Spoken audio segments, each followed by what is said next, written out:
যে 12 বছর ধরে আমি পড়তেছি, 25টা সূরা আমার মুখস্থ নেই, 25 জন নবীর নাম আমি বলতে পারবো না, 25টা হাদিস আমি শুদ্ধভাবে বলতে পারবো না। এটা কারণ কি? কারণ হচ্ছে গিয়ে এই যে আমাদের, তো আমি চাই এখন যেহেতু আমাদের সংস্কারের সময় এসেছে, আপনাদের যেহেতু ইসলামের অনেক জ্ঞান আছে, তাই আপনারা শিশু থেকে মাস্টার পর্যন্ত এমন একটা শিক্ষানীতি আমাদেরকে প্রণয়ন করেন, যার সাথে সাথে একই সাথে আমি যেন স্বাস্থ্য থেকে ইঞ্জিনিয়ার হিসেবে বের হতে পারি, একই সাথে আপনার মতো একজন বক্তাও হতে পারি, যাতে হাজার হাজার মানুষকে অনুপ্রাণিত করতে পারি। আমার আপনার কাছে আকুল আবেদন, আমি এরকম একটা শিক্ষা ব্যবস্থা চাই, এইরকম একটা শিক্ষা ব্যবস্থা চাই আমি। ঠিক আছে ভাই, ধন্যবাদ।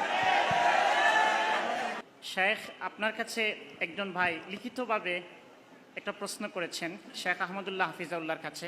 এক দিনী ভাই খুব উদ্বিগ্ন হয়ে প্রশ্ন করেছেন। ওনার বাবা ইতালিতে থাকেন, ওখানে ওনার ব্যবসা আছে, বিভিন্ন খেলনা সামগ্রী বিক্রি করেন। এর মধ্যে ওদের একটা অনুষ্ঠান আছে, হ্যালোইন উৎসব। এখানে বাচ্চাদের জন্য বিভিন্নভাবে সাজার বিভিন্ন আইটেম থাকে। তো উনি যেসব আইটেম বিক্রি করেন এর মধ্যে থেকে মূর্তির মতো এমন কিছু কঙ্কাল মূর্তি এগুলাও আছে।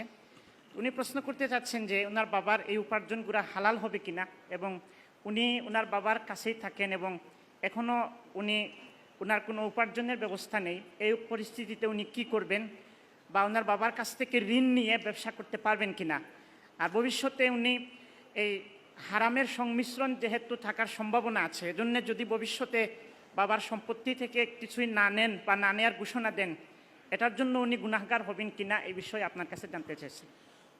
ধন্যবাদ আপনাকে। আমার খুব আনন্দ হয় যখন দেখি যে আমাদের তরুণ ভাইরা হালাল হারামের ব্যাপারে, মাহরাম নন মাহরামের ব্যাপারে তারা খুবই সিরিয়াস। এটা আমাদেরকে আশা জাগায় আগামীর বাংলাদেশ ইনশাআল্লাহ ইসলামের বাংলাদেশ। তরুণদের মধ্যে যে ইসলামী জাগরণ সৃষ্টি হয়েছে, আমি আশা করি যে এই জাগরণ আমাদেরকে সামনে আলোর পথ দেখাবে। আমরা সরাসরি প্রশ্ন উত্তরে যদি যাই তাহলে বলবো যে সমস্ত ভাস্কর্য কোনো একটা প্রাণীর পরিপূর্ণ আকৃতি প্রকাশ করে, চোখ, নাক, মুখ, কান, সেগুলো বাসাবাড়িতে রাখা, সেগুলো দোকানে রেখে শোপিস হিসাবে বিক্রি করা, ব্যবসা করা, এটা হারাম হওয়ার ব্যাপারে পৃথিবীতে কোনো আলেমের দ্বিমত নেই। সকল মাসলাক, মানহাজ, মাযহাবের সকল উলামা একরামের ঐক্যমতে এটি নাজায়েজ এবং হারাম। যার কারণে আপনার বাবার কর্তব্য হবে তার ব্যবসায় এই আইটেমটা যেন না রাখেন। তার জন্য তাকে আপনি বোঝান, আল্লাহর ভয় তাকে দেন, অন্যদেরকে দিয়ে আপনি বোঝান এবং তার জন্য দোয়া করেন। তবে এখানে মনে রাখতে হবে যে একটা দোকানে অনেক আইটেম আছে, তার ভিতরে এটা একটা আইটেম। এর মানে এই না যে দোকানের সমস্ত উপার্জন হারাম হয়ে গেল। এই হারাম পণ্যটি যে পরিমাণ থাকবে, এর যতটুকু প্রফিট হবে ঠিক ততটুকু হারাম হবে, বাকি সবগুলো হারাম হয়ে যাবে না। তাহলে হালাল এবং হারাম যদি মিশ্রিত থাকে, তাকওয়ার দাবি হলো সেই উপার্জন অ্যাভয়েড করা। আপনি যেহেতু তার উপরে ডিপেন্ডেন্ট, আপনার নিজস্ব কোনো উপার্জন না থাকলে ইনশাআল্লাহ এখান থেকে আপনি আপনার প্রয়োজন মতো ভরণ পোষণ গ্রহণ করতে পারবেন।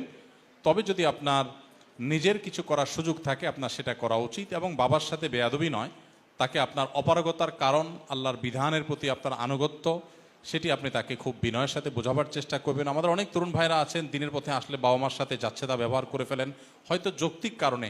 মনে রাখবেন, বাবা মা তারা এমন ব্যক্তিত্ব, যৌক্তিক কারণেও তাদের সাথে রূঢ় আচরণ করবার কোনো অনুমতি নেই। তারা যদি আমাদেরকে কুফরি করতেও নির্দেশ করেন, তাও আল্লাহ তাআলার নির্দেশনা হলো ফালা তুতি'হুমা, তাদের সেই কথা শুনবে না, তবে ওয়াসাহিবহুমা ফিদ দুনিয়া মা'রুফা, সুন্দরভাবে তাদের সাথে আমাদের বসবাস করতে হবে। অতএব বাবার সাথে দুর্ব্যবহার করবেন না। নিজে বিকল্প উপার্জনের পথ বের করা পর্যন্ত নিজের প্রয়োজনীয় সম্পদ সেখান থেকে গ্রহণ করতে পারেন। আর বাবার পরিত্যক্ত সম্পদের সবটুকুন যেহেতু হারাম উপার্জন না, বিধায় তার সকল পরিত্যক্ত সম্পদ আপনি বর্জন করবেন, এই ঘোষণা দেয়া আমি প্রয়োজনীয় মনে করছি না।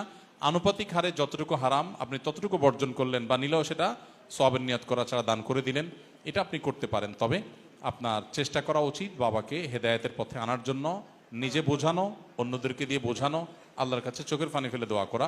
আবু হুরায়রা রাদিয়াল্লাহু তাআলা আনহুর মা যখন হেদায়েতের পথে ছিলেন না, তিনি চোখের পানি ফেলেছেন, নবী সাল্লাল্লাহু আলাইহি ওয়াসাল্লামের কাছে দোয়া চেয়েছেন, আল্লাহ তাআলা কিন্তু তাকে হেদায়েত দিয়েছেন। অতএব আমরা নিরাশ হব না, অব্যাহত গতিতে আমাদের চেষ্টা চালাবো।